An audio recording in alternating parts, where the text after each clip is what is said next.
ಈಗ ವೆಹಿಕಲ್ ತುಂಬಾ ಹೊಸಕೋಟೆ ಟೌನಲ್ಲಿ ತುಂಬಾ ಜಾಸ್ತಿ ಆಗ್ಬಿಟ್ಟಿದೆ. ವಿಚಾರದಲ್ಲಿ MLA ಸಾಹೇಬರು ಮಲ್ಲೇಶ್ವರ ಏನಾದ್ರು ಮಾಡ್ಬೇಕಲ್ಲ, ತುಂಬಾ ಪಬ್ಲಿಕ್ ಎಲ್ಲ ಬೇಜಾರು ಮಾಡ್ಕೋತಾರೆ ಅಂತೇಳಿ ಸಾಹೇಬ್ರಿಗೆ ಡೈರೆಕ್ಷನ್ ಕೊಟ್ಟರು. ಒಂದಷ್ಟು ವೆನ್ವೇಗಳನ್ನ ಸಿದ್ಧತೆ ಮಾಡ್ಕೊಳ್ಳಿ ಅಂತೇಳಿ. ಅದೇ ಪ್ರಕಾರ ನಾವು ಈ ಒಂದು ಹಂತದಲ್ಲಿ ನಾವು ಕೆಲವೊಂದು ರೋಡ್ಗಳನ್ನ ಒನ್ವೇ ಮಾಡಬೇಕು ಅಂತ ಪ್ರಾಯೋಗಿಕವಾಗಿ ಪ್ರಯತ್ನ ಮಾಡಿದ್ದೀವಿ.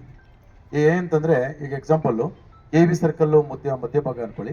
ಈಗ KB ಸರ್ಕಲ್ ಇಂದ ಟುವರ್ಡ್ಸ್ ಬಡಾವಣೆಗೆ ಹೋಗ್ತೀವಿ. ಬಡಾವಣೆ ಹೋಗುವಾಗ ಫಸ್ಟ್ ಏನು ಗಂಗಮ್ಮಗುಡಿ ರೋಡ್ ಇದೆ, ಅಲ್ಲಿ ಲೆಫ್ಟ್ ಟರ್ನ್ ಮಾಡ್ಕೋತೀವಿ, ಅದು ಒನ್ ವೇ.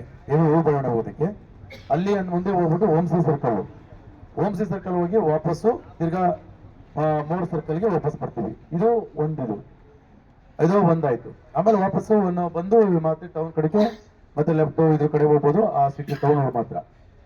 ಇಲ್ಲಿ ನಮ್ಮ IB ಸರ್ಕಲ್ ಇದೆಯಲ್ಲ, IB ಸರ್ಕಲ್ ಏನ್ ಲೆಫ್ಟ್ ನಮ್ಮ ಸ್ಟೇಷನ್ ಕಡೆ ಬಸ್ ಸ್ಟ್ಯಾಂಡ್ ಇದೆಯಲ್ಲ, ಅಲ್ಲಿ ಬಸ್ ಸ್ಟ್ಯಾಂಡ್ ಇಂದ ಲೆಫ್ಟ್ಗೆ ಇದಕ್ಕೆ ಹೋಗ್ತೀವಿ, ಸುಲಿಬೆಲೆ ಕಡೆ ನಾವು ಇದಕ್ಕೆ ಹೋಗ್ತೀವಿ, KB ಸರ್ಕಲ್ ಕಡೆ ಬರ್ತೀವಿ. ಅದು 2 ವೇಸ್ ಇದೆ, ಆಕ್ಚುಲಿ ಸರ್ವಿಸ್ ರೋಡ್. ಅದ್ರ 2 ವೇ ಬೇಡ, ಎರಡೂ ಜಾಮ್ ಆಗ್ತದೆ. ಇದು ಒನ್ ವೇ, ಒಂದು ಸರಿ ಹೋಗೋದು ಹೊರಗಡೆ.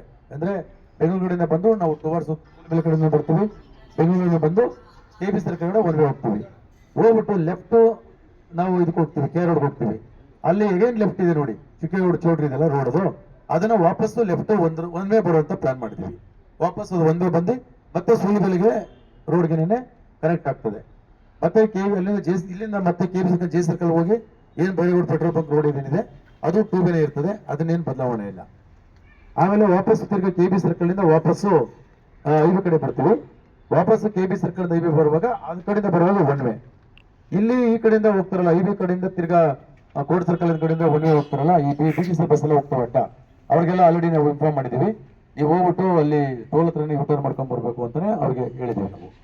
ಅದಾದ ನಂತರ ನಾವು ಇಲ್ಲಿ IB ಸರ್ಕಲ್ ಇಂದ ಲೆಫ್ಟ್ ಹಿಂಗ್ ಬರ್ತೀವಿ, ಈ ಕಡೆ ಲೆಫ್ಟ್ ಬಂದು ನೆಕ್ಸ್ಟ್ ಕೋರ್ಟ್ ಸರ್ಕಲ್ ಲೆಫ್ಟ್ ಹೋಗ್ತೀವಲ್ಲ, ಅದು ಒನ್ ವೇ. ಅಲ್ಲಿಂದ ಒನ್ ವೇ ಹೋಗಿ ಮತ್ತೆ ಹೋಗಿ ಮೂರ್ ಸರ್ಕಲ್ಗೆ ಬರ್ತೀವಿ, ಅದು ಒನ್ ವೇ. ಆ ಕಡೆಯಿಂದ ಮೂರ್ ಸರ್ಕಲ್ ಇಂದ ವಾಪಸ್ ಬರುವಂಗಿಲ್ಲ, ಯಾಕಂದ್ರೆ ಮೊದಲೇ ರೋಡ್ ಚಿಕ್ಕದಾಗಿದೆ, ಅದು ಜಾಮ್ ಆಗುತ್ತೆ ಅಂತೇಳಿ. ಮತ್ತೆ ಅದ್ರ ಪಕ್ಕದ ರೋಡ್ 2 ವೇ ಮಾಡ್ಬೋದು, ಎರಡನ್ನ ಒಂದಾದ್ರೂ ಒಂದು 2 ವೇ ಇರಬೇಕು ಅಂತ ಪ್ಲಾನ್ ಮಾಡ್ಕೊಂಡಿದ್ವಿ. ಅದ್ರ ಪಕ್ಕದ ರೋಡ್ ಅದು ಒನ್ ವೇ. ಆ ಕಡೆಯಿಂದ ಬಂದು IB ಸರ್ಕಲ್ ಈ ಕಡೆ ಬಂದು ಹಿಂಗೆ ಟೌನ್ಗೆ ಹೋಗುವಂಥದ್ದು ಅಥವಾ ಬೆಂಗಳೂರು ಕಡೆ ಹೋಗುವಂಥದ್ದು ಪ್ರಯತ್ನ ಮಾಡಿದ್ವಿ. ಈಗ ಆಮೇಲೆ ಅಲ್ಲಿ ಚಿಂತಾಮಣಿ ಈಗ ಗೌತಮ್ ಕಾಲೋನಿ ಕಡೆಯಿಂದ ಸರ್ವಿಸ್ ರೋಡ್ ಹೋಗ್ಬಿಟ್ಟು ಅಲ್ಲಿ ಆ ಕಡೆಯಿಂದನೂ ಸಂಜೆ ಸರ್ಕಲ್ ಇಂದ ಒನ್ ವೇ ಬರ್ತದೆ, ಯಾವುದೋ ನಮ್ಮ ಒನ್ ವೇನಿಲ್ಲ ಆ ಕಡೆಯಿಂದ, ಯಾಕಡೆ ಗೌತಮ್ ಕಾಲೋನಿ ಕಡೆಯಿಂದ. ಸೊ ಅದನ್ನ ನಾವೇನ್ ಮಾಡಿದ್ವಿ, ಅದನ್ನ ಬರೋದ್ ಬೇಡ, ಅದನ್ನ ಒನ್ ವೇ ಮಾಡೋಣ, IB ಸರ್ಕಲ್ ಇದು ಚಿಂತಾಮಣಿ ಸರ್ಕಲ್ ಇಂದ ಒನ್ ವೇ ಮಾಡೋಣ ಅಂತ ಹೇಳಿ ಒನ್ ವೇ ಮಾಡಿದ್ವಿ. ಮತ್ತೆ ಆ ಕಡೆಯಿಂದ ಯೂಟರ್ನ್ ಮಾಡ್ಕೊಂಡು ಕೋರ್ಟ್ ಸರ್ಕಲ್ ಇಂದ ಸರಿ ಹಾಸ್ಪಿಟಲ್ ಇಂದ ಅದು ಒನ್ ವೇ ಅಪ್ ಟು ಕಾಜಂಬ್ರಿ, ಈ ಕಡೆ ಕಾಜಂಬ್ರಿ ಗಂಟೆ ಮಾತ್ರ ಒನ್ ವೇ ಹೋಗ್ಬೋದು. ಅಲ್ಲಿಂದ ಆಚೆ ಹಾಸ್ಪಿಟಲ್ ಕಡೆಗೆ ಏನು ಹೋಗ್ತೀವಿ ರೋಡ್, ಅದನ್ನ ಒನ್ ವೇ ಮಾಡೋಣ. ಯಾಕಂದ್ರೆ ಬಾಳೂರು ಕಡೆಯಿಂದ ವೆಹಿಕಲ್ ಬರ್ತವೆ, ಚಿಂತಾಮಣಿ ಕಡೆಯಿಂದ ವೆಹಿಕಲ್ ಬರ್ತವೆ, ಅದು ಮತ್ತೆ ಅಡ್ಡ ಹೋಗ್ತವೆ ಅಂತ ಹೇಳಿ ಅದನ್ನ ಮಾಡಿದೀವಿ. ಈಗ ಇಷ್ಟು ತಕ್ಷಣಕ್ಕೆ ಮಾಡಿದೀವಿ.